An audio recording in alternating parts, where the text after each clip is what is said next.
بسم اللہ الرحمن الرحیم۔ آج کا سبق جبیرہ پر مسح کرنے کا بیان۔ سوال نمبر 1، جبیرہ کسے کہتے ہیں؟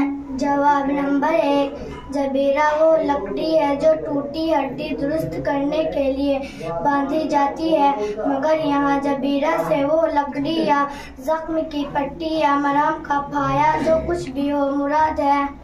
سوال نمبر 2، اس لکڑی یا پٹی یا پھایا سے مسح کرنے کا کیا حکم ہے؟ جواب نمبر 2، اگر اس لکڑی یا پٹی کا کھولنا اور پھائے کا اکھاڑنا نقصان پہنچائے یا سخت تکلیف ہوتی ہو تو اس لکڑی اور پٹی اور پھایا پر مسح کر لینا جائز ہے۔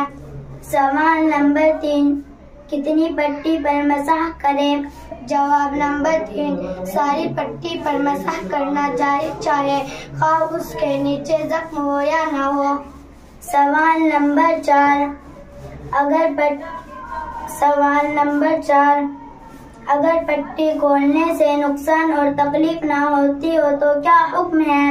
جواب نمبر 4، اگر زخم کو پانی سے دھونا نقصان نہ پہنچے تو دھونا ضروری ہے، اور پانی سے دھونا نقصان پہنچائے لیکن مسح سے نقصان نہ ہو تو زخم پر مسح کرنا واجب ہے، اور جب زخم پر مسح کرنا بھی نقصان پہنچائے اس وقت پٹی یا پھایا پر مسح کرنا جائز ہے۔